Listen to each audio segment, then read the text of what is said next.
Hello, good morning.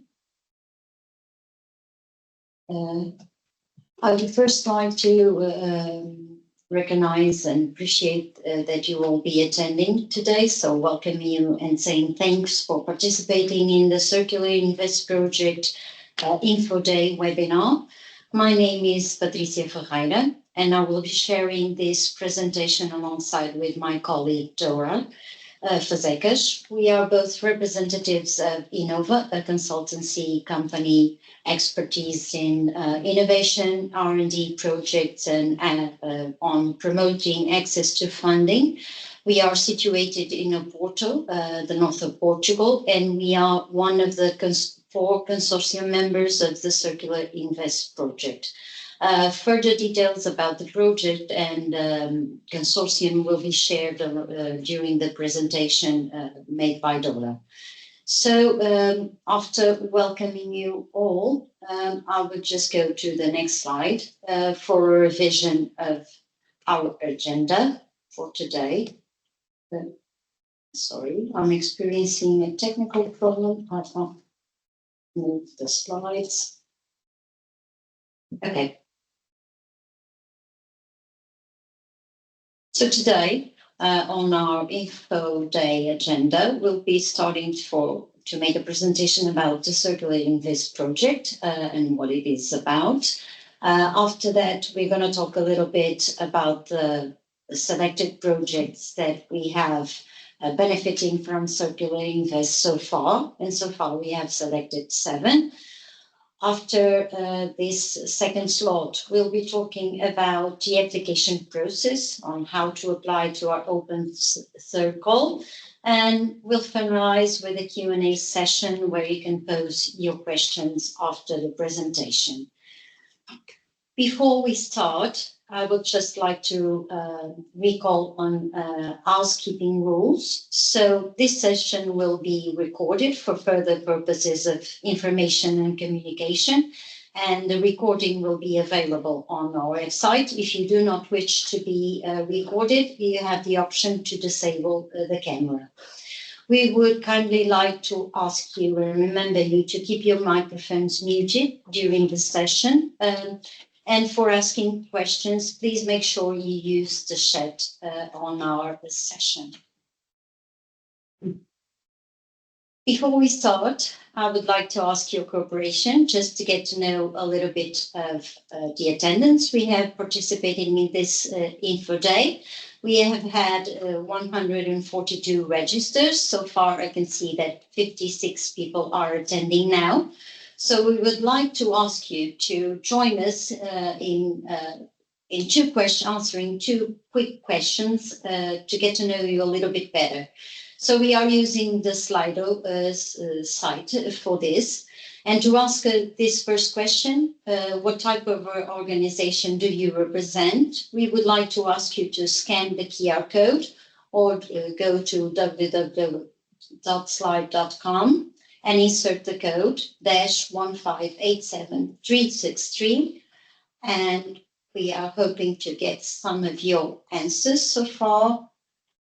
We'll have region, municipalities, cities, consultancy, regional development agencies, SMEs, universities, recruiting, consultancy as well. We have particular here, region from France, network of cities, startups.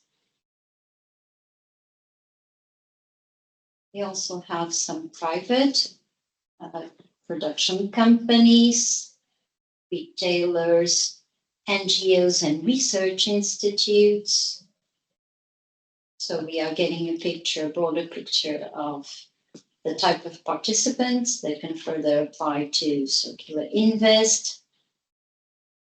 So mainly here, we can see universities, SMEs, startups, regions,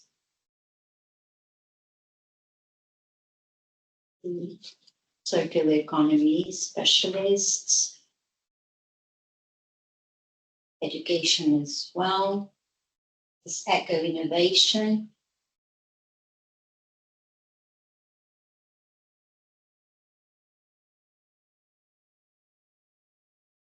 So as you can see, while you're still typing your answers, I am here ready to go to work with nearly 36 degrees hot in Portugal.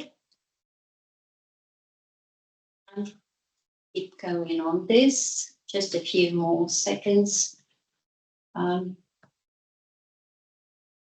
Women entrepreneurs, very interesting. So we have a diverse range of participants and organizations.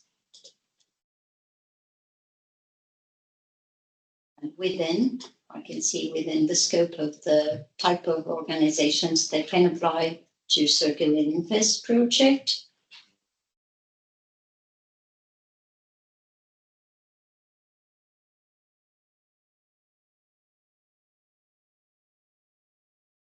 Researchers,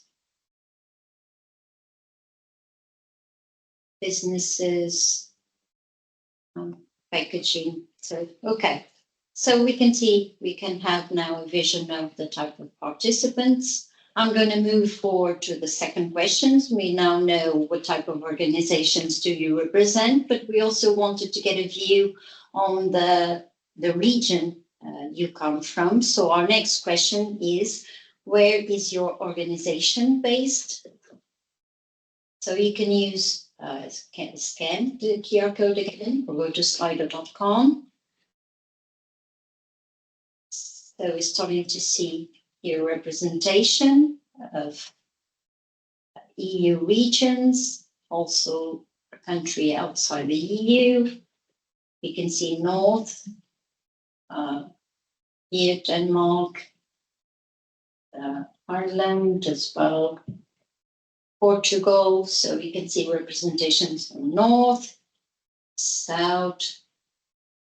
We also have here West, we have France, the UK, Netherlands, Brussels, some countries outside the EU as well. You can see. Just give you a few more seconds to answer, but from what it can be viewed, we have organizations representing North, South, West, and East from all Europe.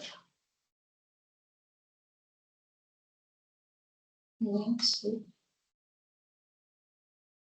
It's good to have this representation here at our Info Day webinar, as we have broader scope of countries. So thank you all for participating and give us a general idea about who you are and where you come from. I think we'll go to the presentation now. We'll move forward to the presentation, and I will pass the floor to my colleague, Dora Fazekas, which will be talking you about CircularInvest and what it is based on. Dora, it's up to you. Yeah, I'll try. Good morning, everyone. Thank you for participating in this session. I'm trying to take control of the slides.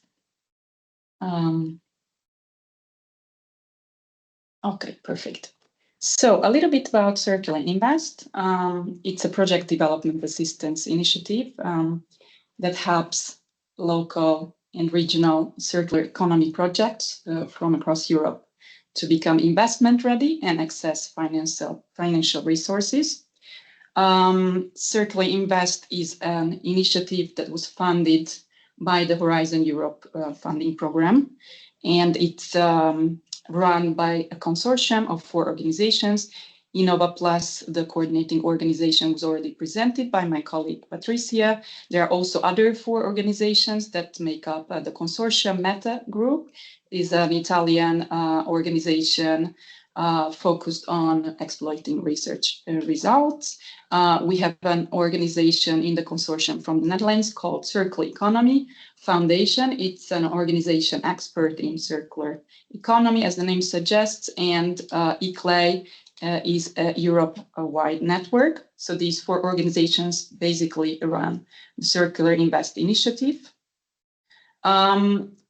I have to mention here CCRI. This is the Circular Cities and Regions Initiative. we CircularInvest are operating under the umbrella of this larger initiative called CCRI. This is an initiative of the European Commission, basically to move forward and help implement a circular economy across Europe, focusing on European cities and regions. And CCRI, as I said, it's a larger initiative that supports all kinds of projects, also projects that demonstrate solutions on circular economy in European cities and regions, and also operate these PDA project development assistance initiatives such as CircularInvest. This is basically a tool to help advance this process and moving forward circular economy. And these PDA projects basically provide project development assistance to other circular economy projects in Europe. So CircularInvest provides a variety. So we provide the PDA, or project development assistance, through a variety of services, customized services that we offer to the selected circular economy projects. These include different types of assistance: technical, business, legal, operational support. I will talk a little bit more about this in the next slides. And complementing these services, we also offer other types of activities that promote cross-fertilization, peer-to-peer support, linking basically our beneficiary projects with each other, trying to help knowledge transfer, and promoting networking activities for our beneficiaries, linking them also with the investor community. Additionally to this, in the umbrella of networking, we also operate a network called Circular Investment Readiness Network, where we organize on a regular basis online sessions on investment readiness for circular economy projects. So this is a scheme that basically describes what I've just said. So our services are provided on a one-on-one basis to the selected circular economy projects. This implies basically online mentoring and coaching on specific areas. And we also try to link our beneficiaries with each other, promoting knowledge transfer. We call this as a peer-to-peer support. And on a wider scale, we also promote networking, trying to establish connections between our beneficiaries and other types of stakeholders, but also stakeholders across Europe in general on circular economy and investment readiness in general. So in the next slides, I'm going to talk a little bit about the services that we offer. These are the so-called one-on-one services, or mentoring coaching, as also called. It's important to say here, because we've received a couple of questions already when some of you registered about funding. So we don't provide funding, we provide services, free services on these 4 areas that are listed here on the slide, but we don't specifically provide funding. What we provide throughout our services is access basically to investors, trying to link the beneficiary projects with the investor community, identifying funding opportunities, etc. But we don't ourselves provide funding.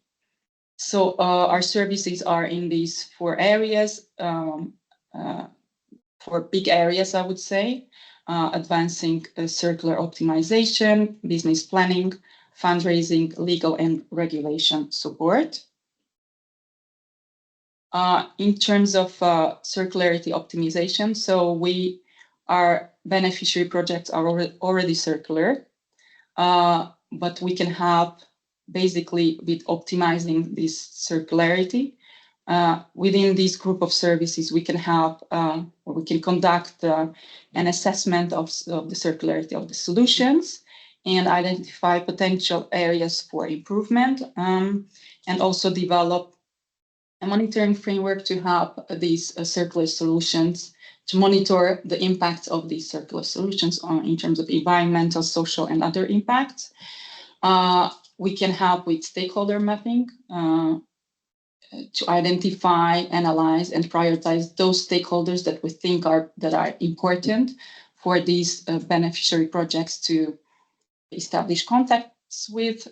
We can also help with benchmarking, so conduct benchmarking for similar circular initiatives and best practices in this field.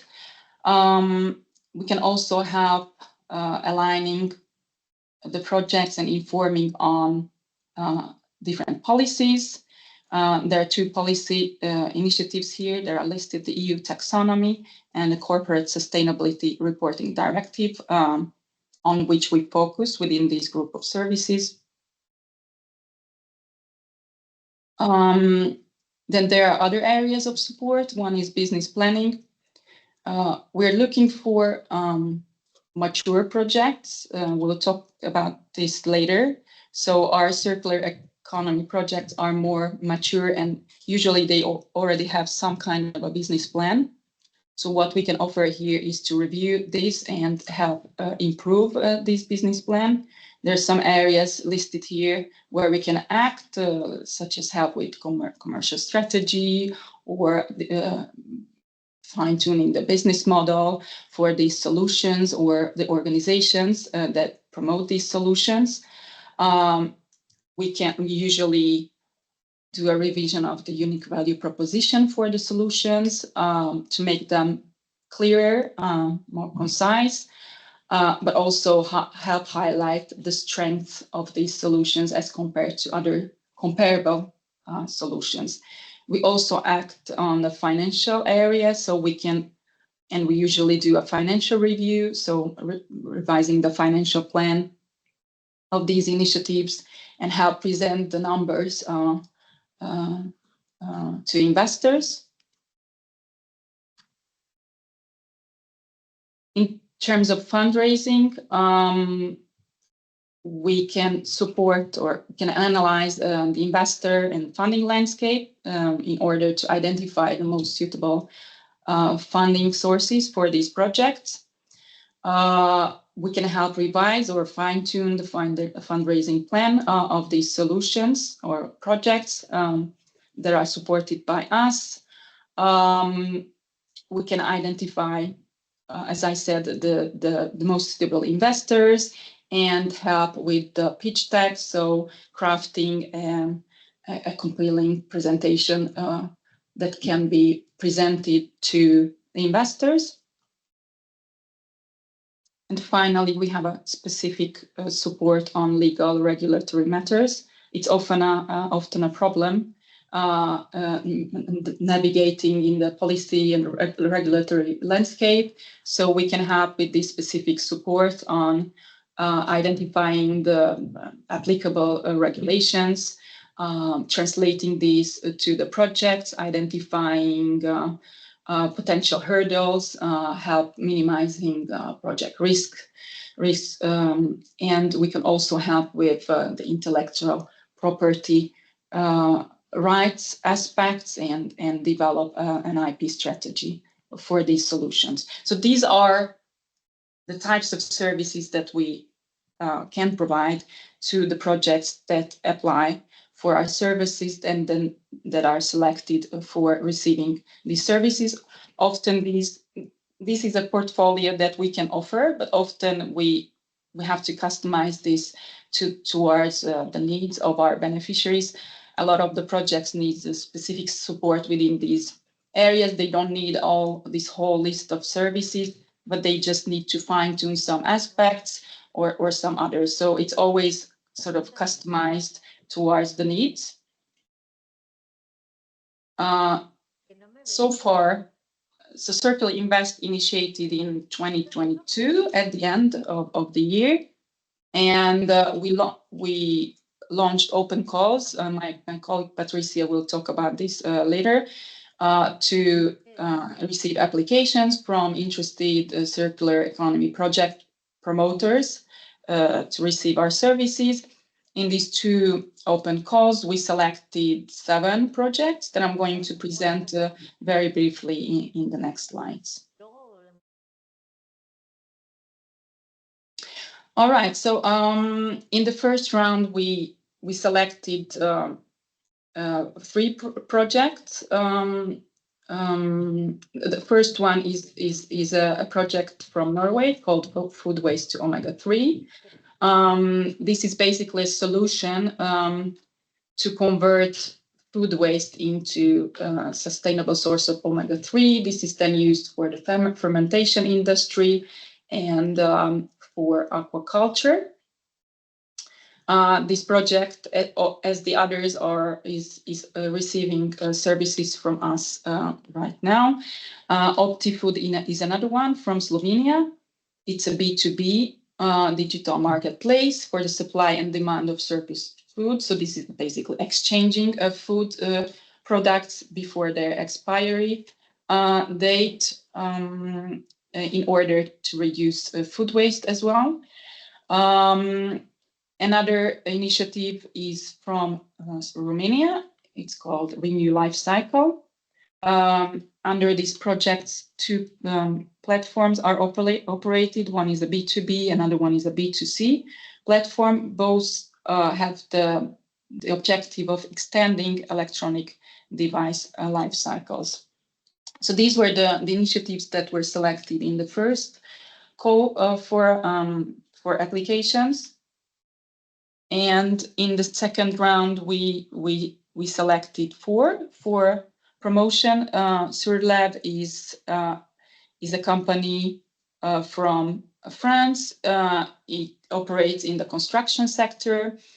They have a technology, a specific solution to help basically move upward, elevating the roof, lifting the roof of buildings without needing to do any demolition.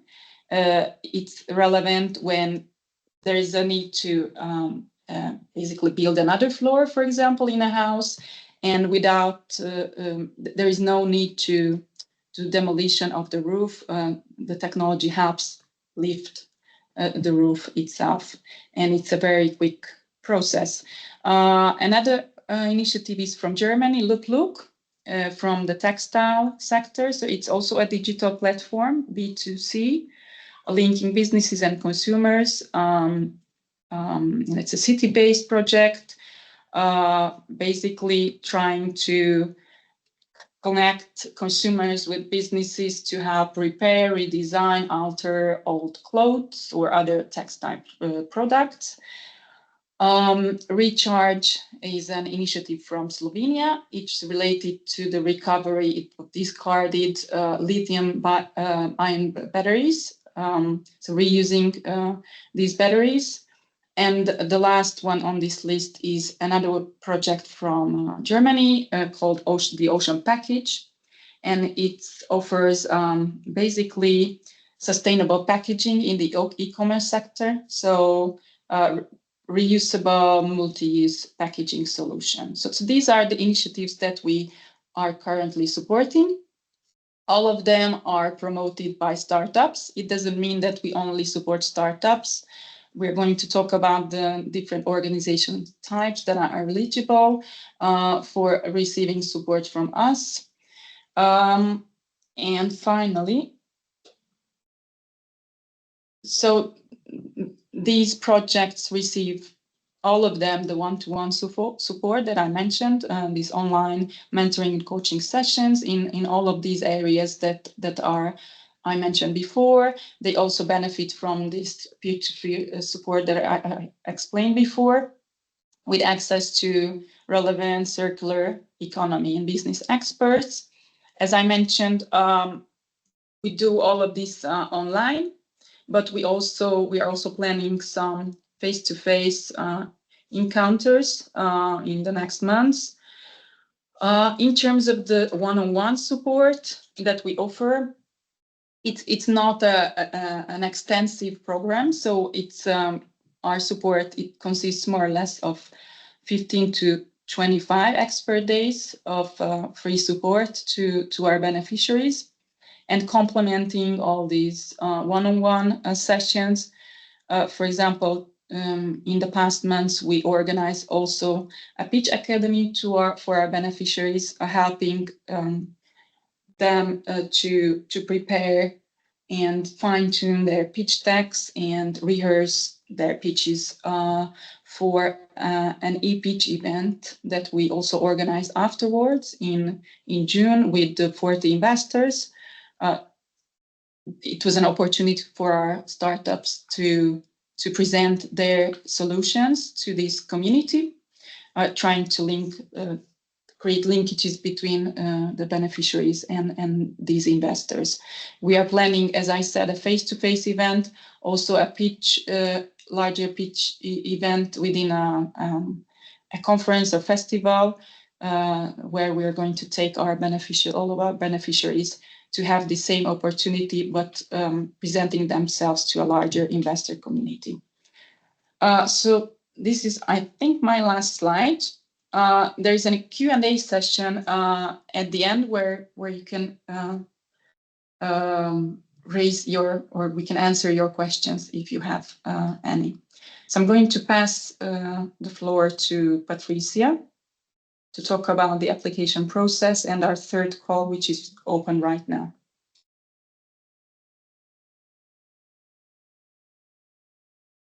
Thank you, Dora. Excellent. Technical problems again. Just a second, Patricia. Yeah, thank you. Just going back. So, as Dora mentioned before, CircularInvest promotes open calls for expression of interest to receive the PDA services provided by our project. And just a quick recall on this process, on the previous process. So we opened already two calls to select the beneficiaries for CircularInvest. The first open call was opened on the 28th of April to 2023 and closed on the 30th of June. From this batch, we selected 3 projects, as Dora mentioned before. On the second open call that was opened between the 17th October 2023 until the 15th December 2023, we selected 4 other projects, and they are all in different phases of receiving the PDI services from CircularInvest. We have an ongoing open call. We opened this call on the 8th of April this year, and this call will be closing on the 13th September 2024.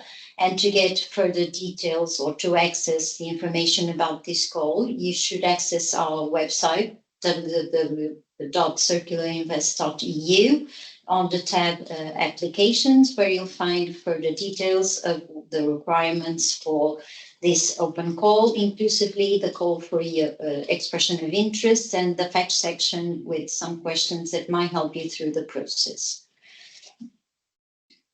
So the process of application is as follows, just a quick going through the process. You need to access the site, as I mentioned before. After you access the site, you will be requested to create a user account, so register in the CircularInvest website. After you create your user account, you can then access the online application forms, because CircularInvest only receives online application forms through the platform. After you can go filling out the application form, saving during the process until you finish your application. The next or the final step will be to submit your application. There's a submit button on the form. Make sure you filled in all the fields required and make sure you do press the submit button questions.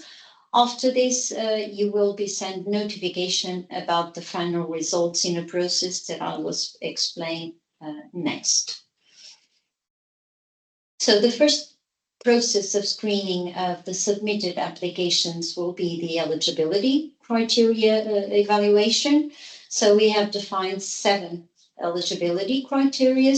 The applicants must be located in an EU member state or belong to a Horizon Europe associated country. We have this list well defined and clear on our website, so on the applications tab as well.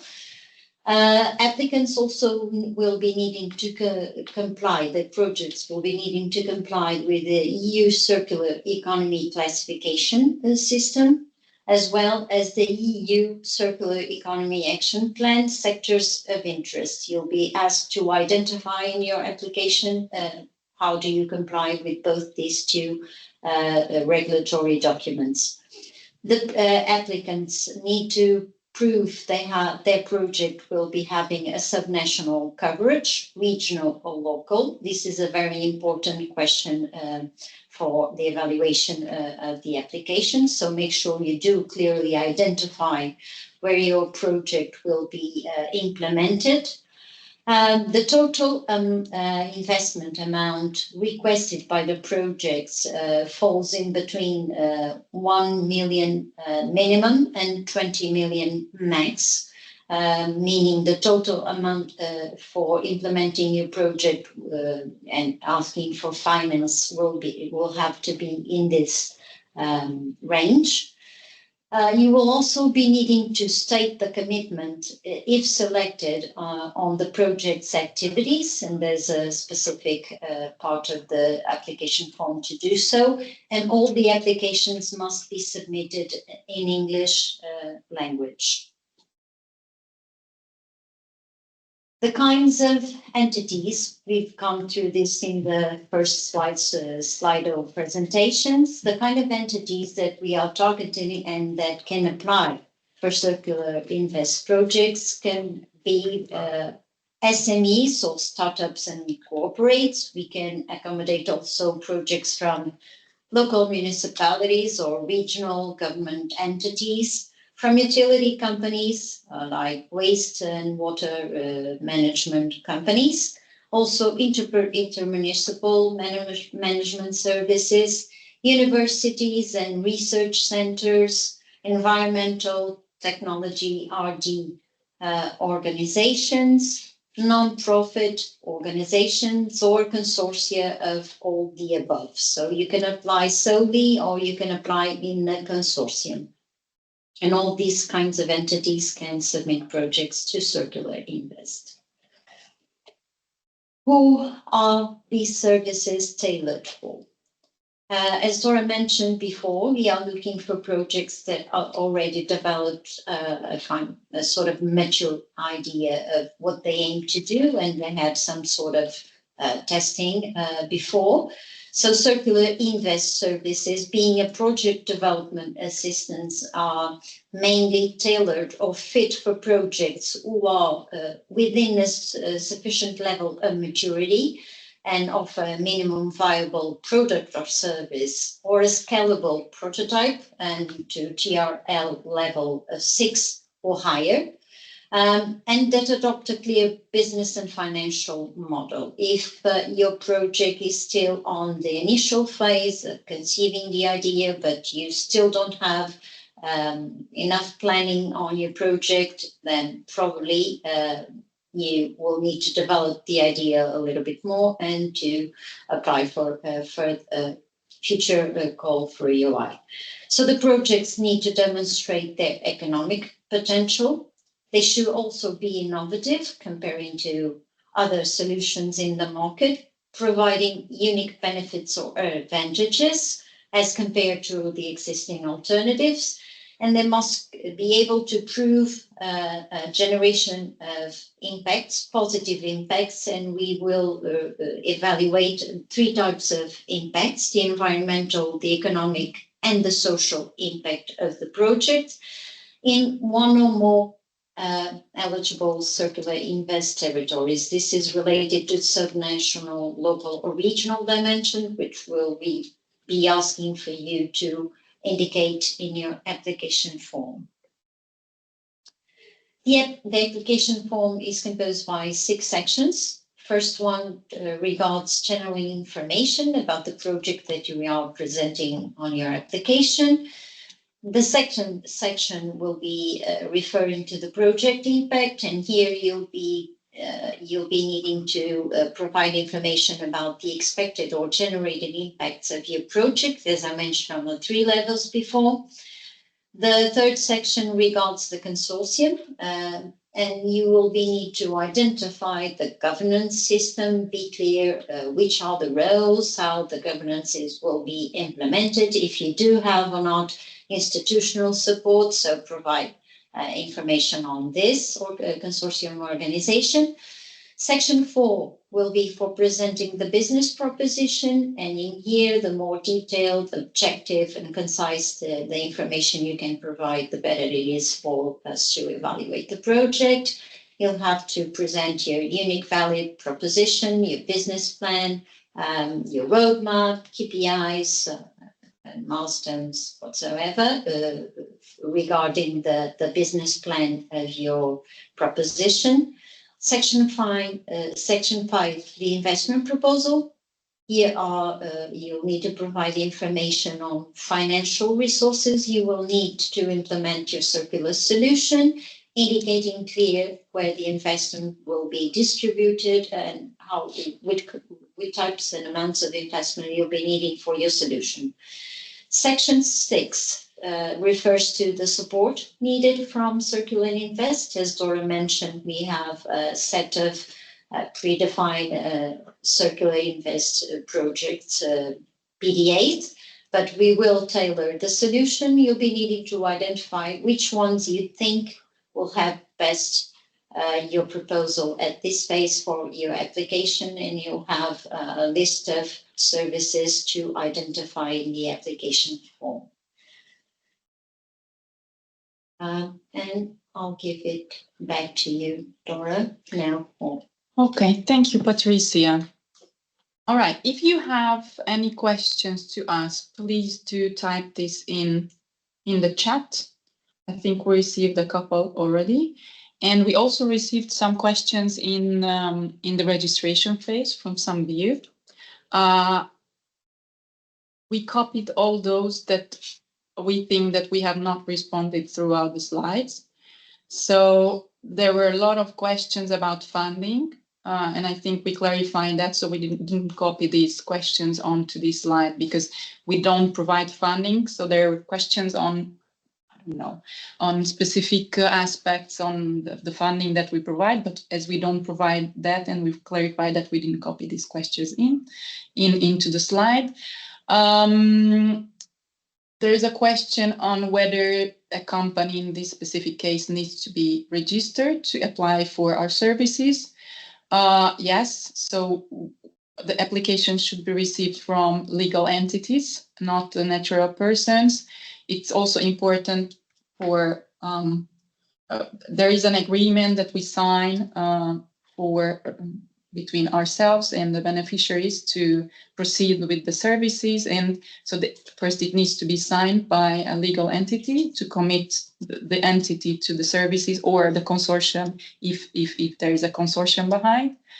But also it's important in terms of governance aspects later on to have legal entities involved in the project and in our services. So yes, the answer is yes here. There is a question on top about the technology readiness.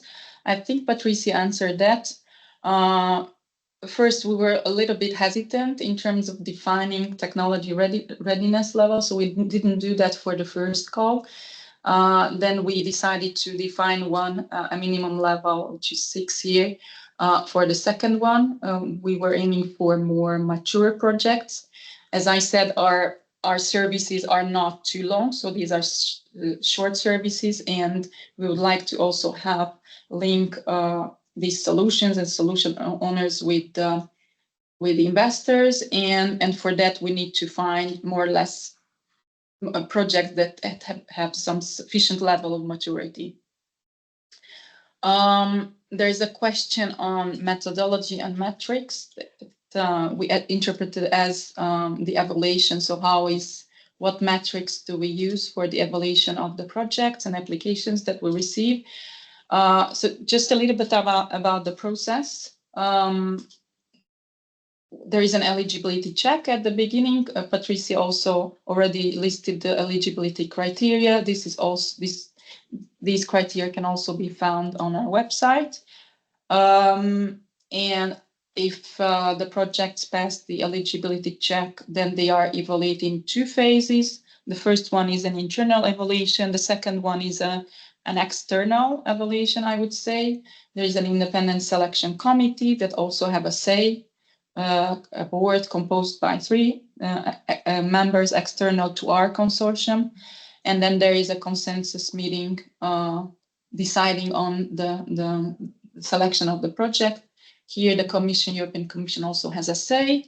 We use 3 criteria for the evaluation. One is about circularity. Obviously, we have other specific sub-criteria within these big criteria, but the larger criteria are circularity, team and governance. So how there is a team behind, their expertise, there is a governance model to take the project forward. And the third one is investment readiness. This is basically the business proposal, financial aspects of this solution. So these are the 3 criteria that we use. There is a question on the UK. So yeah, EU countries and countries that are associated to the Horizon Europe program are eligible for receiving our support. In this case, the UK is eligible from the beginning of this year. And yes, universities are also eligible. Patricia already presented a list of type of organizations that can apply, but it's not exhaustive. So we didn't really define what kind of organizations can apply. What we focus on is basically the solutions that they present. Operating outside the EU, yes, if they are associated to the Horizon Europe program. So as I said, the UK or other countries, there is a list on our website. Under applications, there is an exhaustive list on which countries outside of the EU can apply for our services. There is a specific question on a company with turnover less than the needed funding, whether it can apply. So we didn't define as eligibility criterion the turnover of an organization.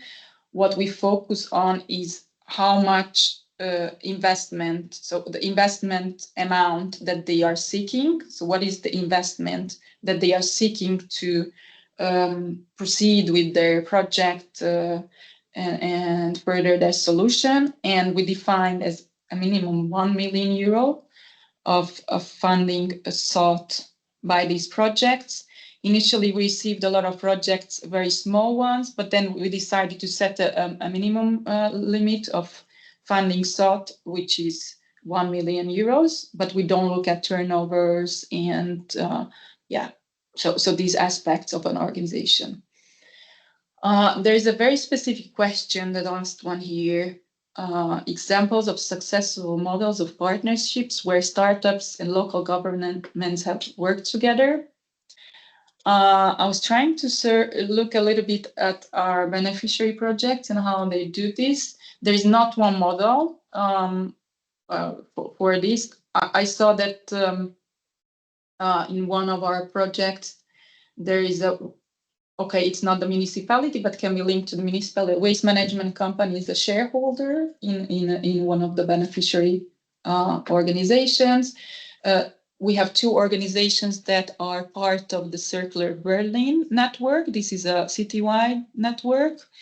And they also participate in a very specific program called Circular City Challenge with, I think, at least 4 German cities involved, where they try to match the circular solutions with the city needs. So there, this program basically links the startups with specific cities. We also saw examples of, for example, memorandum of understanding having been signed between the circular solution promoter and the local municipality or the regional authority. Or there were also consortia applying for our services where the city or the region was involved, or even the region was promoting this project, but also included other types of organizations. So to be able to mobilize the territorial or city regional level stakeholder community into this project. So there are different models. I'm not sure if I'm answering the question, but I think there is no one answer for that. These are just examples. It's something maybe that we can also explore throughout our services to see how, in terms of governance model, and how these what type of collaboration is best to be created between the solution provider and the city or specific region.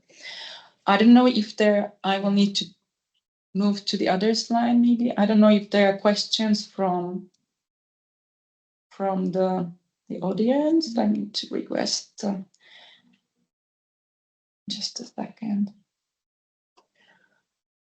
Okay, so there are also questions we received in the chat. Yes, recording. We are recording this session, as you can see, and we will include the recording in our website, also the slides, so you can revisit this, watch this presentation, also to check separately the slides. I think we also have the materials from our previous info session, so you can also rewatch these and check the slides. Are there more planned calls every year, or this was the last call? That's a very good question. So CircularInvest is a 4-year initiative. We started at the end of 2022. We are more or less in the middle. We are planning still at least another call. So we have this call open right now. This closes on the 13th of September, and we are planning another call for sure. We are not sure about the ones afterwards. We need to take that decision, and it depends a little bit on how many further beneficiaries we can select in this call that is open right now and in the next one. In terms of the total investment of the project, is the expectation that this investment will come from private investors? Could project be seeking funding from? Yes. Yeah, this investment can be sought or sourced from different types of fundings. I specifically mentioned in private investors because right now we are supporting startups, so that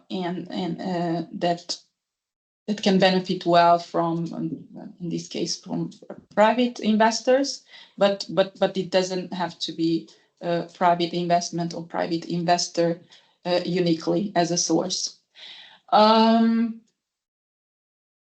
Is there assistance with introductions and pilot projects?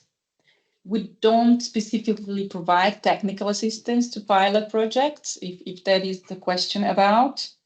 We provide assistance on the aspects that I mentioned, so more on the business side, on financial side, identifying funding sources, linkages with investors, or circularity aspects, but not on very technical aspects or technical assistance.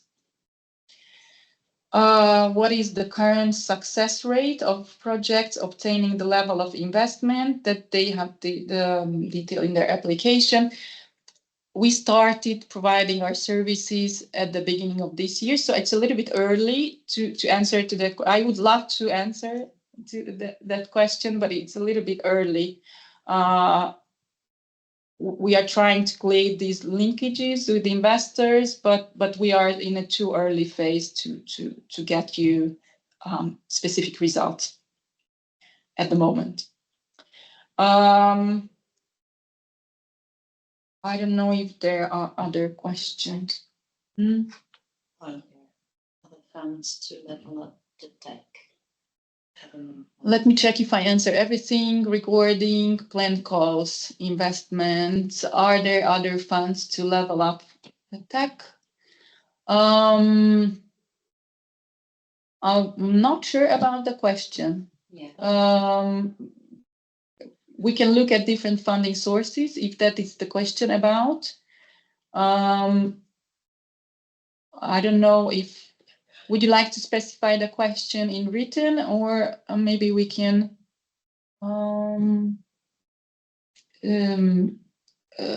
activate your microphone. I don't know who asked this question. Let me check. Architecti, yeah, Ines.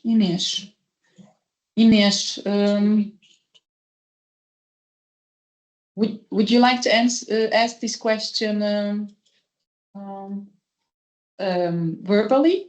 We can, I think, activate your mic. Yes or no? Can you write this in the chat?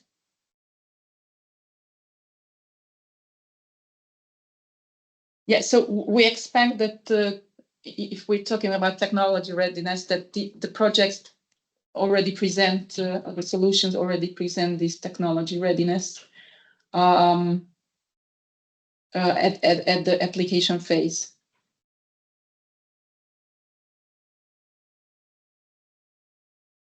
So yes, the question is because the idea is not level 6 yet. So we are wondering if there are other types of programs where we can apply. So I think the question is about, no problem.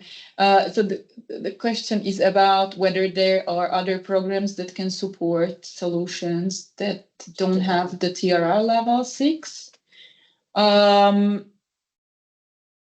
From the top of my head, I only remember the Horizon Europe funding program, or maybe the LIFE program. I don't know if this is an answer to your question, because they support lower levels of technology readiness, lower TRL solutions as well. In case I'm not answering your question, please do send an email. And I think my colleagues can write here our info email to send any questions. Okay, I don't know if there are other questions. Yeah, just a little bit about the, perfect. Thank you. Just a little bit about the application. Patricia already listed here the application form elements. It's quite an easy, it's an application form, obviously, but it doesn't take a huge time to fill it in. It requests a little bit of information on the solution and on the consortium and on the business and financial aspects of around these solutions. But it doesn't take a huge time to fill it in. So, and the process is relatively straightforward. I know Patricia mentioned a lot of steps, but it's easy to register. I think it's you need to fill in your name and your contact details, basically, and then you have access to the platform. And then from then on, you can start your process. The form saves automatically, and then you can just submit it very easily. We are always accessible through this info at CircularInvest.eu email to ask further questions. We also have the frequently asked questions, some of them, on our website, so you can visit that and read them as well there. But whenever you have additional questions, you can just drop us an email and we will get back to you immediately with an answer.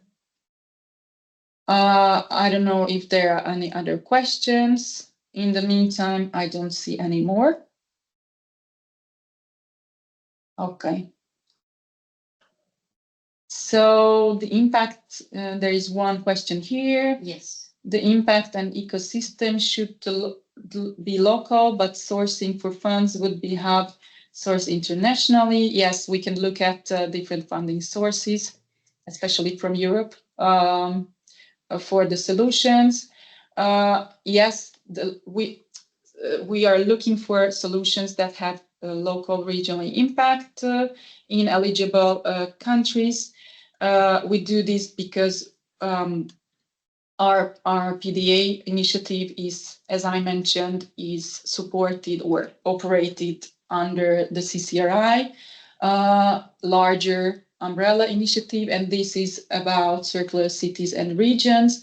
Our aim is to promote solutions that have impact locally regionally, so they have this territorial, subnational dimension. We try to fine-tune these requirements throughout the open calls to make sure that we are clear on what we are requesting. We would like to encourage also cities and regions to apply. Okay, we've received a lot of applications from startups, but also received before from universities, some from, I think, from regions and municipalities. Would love to receive applications from municipalities and regions, further applications from these types of entities as well, whether in a consortium or a solo ones. It doesn't matter, but then that can then demonstrate this territorial dimension on a city level or on a territorial level. Look for projects, regardless of having to evidence this subnational regional coverage, that can be feasible and replicable to other regions. So that sort of makes sense as well with the source of financing that we can help you look for. Because the idea is to find projects that could be spread to other regions along Europe. So that's another factor that we wanted to mention here. Yeah, that's a good point, Patricia. So replicable, we look at during the evaluation, we also look at replicability. So how solutions have these replicability potential to be adopted by other territories, and of course scalability of these solutions as well. I don't know if there are other questions that we still have 2 minutes. Not too much time, but we can, if there are other last questions, we can still answer them. If not, okay, would it be useful to show impact in more than one region? Yes, you can do that. I think it's useful. Yeah, so yeah, the answer is yes. But if you we have projects that only focus, for example, on a city, because they start off the initiative on a city, for example, in this case, Berlin. They don't have a disadvantage just because they are focusing on one single city and not on multiple cities. But yes, if you can demonstrate the specific impact on more than one region, that's great. Yeah. It still needs to be clear for us when we read the information how this project will work locally, because then it's easy to transfer its replicability to other regions, but it needs to be clear for us on the eligibility check criteria that there is a regional impact of your project before you even start presenting the potential of scalability and replication. So it's valued if you are implementing in more than one region, but please make sure in the application you let clear how this will work locally so that we get the understanding of how the impacts of the solution will be generated in the region. All right. So thank you very much for attending this session. As I said, the recording and the slides will be available on our website. And if you have further questions, you can reach us on the info email listed or written on this slide. Thank you very much. Thank you all. Bye. Have a nice day.